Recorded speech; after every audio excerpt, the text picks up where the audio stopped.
This is not a Barisan Nasional roadshow. This is a 1MDB roadshow, a roadshow organised by the company in order to get the company's point of view across. As you know, there are many allegations made against the company, whether domestically or internationally, and so we are taking this opportunity to address that through this series of roadshows.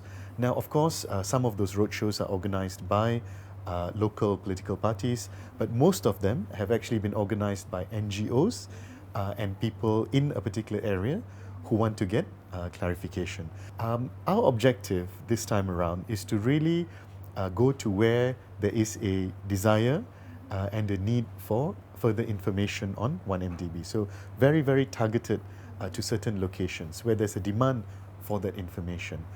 Secondly, we find that having a one-to-many interaction, so for example, in most of these ceramah, we have a minimum of 500 people, and typically it's over 1,000 people. So we find that having that close interaction helps in terms of getting the message across. And as you know, with 1MDB, there are a lot of details, there are a lot of complexity. So having that direct interaction helps us to address any questions and queries on the spot and to actually address what that particular audience wants to know. So in my view, it is a lot more effective than doing a TV broadcast. Having said that, I have previously done TV broadcasts. I've come out on RTM, Astro Awani and so on. And to the extent there is a request or a demand, we can definitely consider that too. You know, the complexity is actually in the business and the accounts and things like that. But if you look at the core of the 1MDB issue, it is very simple. 1MDB is a business problem that has become politicized. It's a very simple message, really. This company went through cash flow mismatch. So the money coming in was not enough to pay the outgoings of the company, largely due to the failure to list ADRA on the stock exchange. Secondly, the management of the company was not very good, and governance was weak. So these are actually factors that are easy and simple to understand. However, the opposition have made use of this business problem for their own political mileage. And why did they do that? Well, they wanted to topple a democratically elected government. So that was what they attempted to do. Fortunately, the government has taken immediate steps very early on by bringing in myself to restructure the company. We've implemented a rationalization plan. So today the company is in a stable situation, and the remaining debt, so from 50 billion ringgit, we are now down to 31 billion ringgit. That remaining debt is backed by assets of around 43 billion ringgit. And the long-term development of the assets will generate cash to pay back the long-term debt. So actually the message is quite simple, right? 1MDB is a business problem that has been politicized. The government took immediate action to fix the company. Today the company is in a stable position, and the debt has been reduced from 50 billion to 31 billion ringgit. There's still assets of around 43 billion ringgit, and the long-term development of the assets will be used to pay the remaining long-term debt. So when you explain it in that way, people realize what the opposition has been doing, which is to politicize a business problem. First of all, I have to say the response has been overwhelming. I think people really appreciate my having these open sessions. Anyone can attend, and any question can be asked. So the feedback has been very, very positive to these roadshows.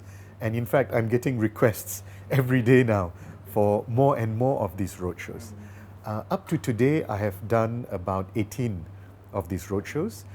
We've met over 15,000 people, and these people have then shared what they have learned at the roadshows, whether to their friends, to their family, Facebook, WhatsApp, and other social media. So overall, overwhelming response, and we are very, very happy with it. In terms of the questions, right, as I told you, we have a policy where any question can be asked. So amongst the top questions, right, for example, who is Joe Low and what is his relationship with 1MDB, right? Another question that's asked a lot is, did the 2.6 billion ringgit paid into the Prime Minister's accounts, did that come from 1MDB, right? Another question that is asked is, what action has been taken against those management of 1MDB for their poor management and bad governance at 1MDB? There are also questions around the Department of Justice, the lawsuit of the Department of Justice, linked then to this equanimity yacht of Indonesia, right? So those kind of things. So you can see that they're actually quite tough questions, difficult questions. But Alhamdulillah, we've been able to answer them. At the same time, for a lot of these ceramah, we have a Facebook Live. So although at the ceramah there might be, 1,000 people, frequently on the Facebook Live, we get over 20,000 views, right?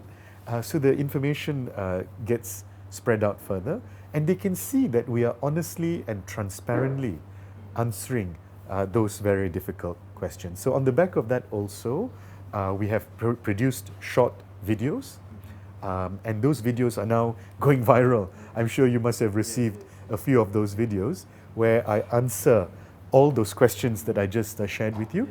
Detailed answers are given, and they are being now viral on social media.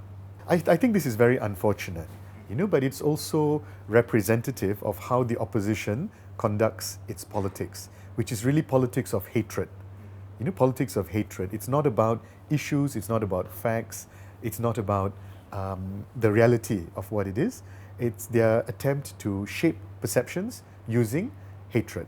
Now, from my perspective, I joined 1MDB in January 2015, which is after all these alleged incidents occurred, right? So that's number one. My conscience is clear. I joined the company after these issues happened. Number two, my role is to fix the company, right? This is a company that went through difficulty, it's in trouble, and I was brought in to fix it. Number three, we have achieved that objective. Today, the company is stable. The debt has been brought down from 50 billion down to 30 billion. There is now a plan of how to monetize the assets in order to pay back the long-term debt. So from that perspective, I can hold my head up high, right? And the opposition can say whatever they want. It doesn't bother me because the facts are there and the results are there. You only need to drive down Jalan Tun Razak and look at TRX, where the Exchange 106 Tower is coming up, where HSBC has confirmed their head office is coming up. Prudential Insurance, one of the largest insurance companies in the world, they are also there. So the evidence is clear for the Rakyat to see. And this is what the opposition does not want you to know. What's happening now with 1MDB, under the suggestion of the PAC, Public Accounts Committee, the assets of 1MDB, which is TRX, Bandar Malaysia and so on, have been taken out of 1MDB so they can be independently developed without the negative perception or stigma on 1MDB. So the company itself today is a non-operating company. The assets have taken out, and what 1MDB will now do is to manage the debt. So in return for transferring the assets out of 1MDB, we will receive payment for those assets, and that payment will be used to pay the debt. So as a company, not much is going to happen. It's a non-operating company. Once all the debt is paid off, the company will be closed. But we also have the assets. So you only need to look at TRX today, how developed that is. As for Bandar Malaysia, we have only just now completed the relocation of the Sungai Besi Air Base into 8 other bases around the country. So now that that relocation has been completed, the process of developing Bandar Malaysia can start shortly. Definitely. I definitely believe if those assets are correctly developed, if the monetization happens as per the schedule, there is no doubt that enough cash flows will be generated in order to meet these debt maturity timelines. So as you can see, TRX today is very well advanced. So that's a very positive development. We still have 4 years before the first tranche of debt is due. A settlement agreement has been signed with IPIC of Abu Dhabi in relation to working with them on the $3.5 billion deposit.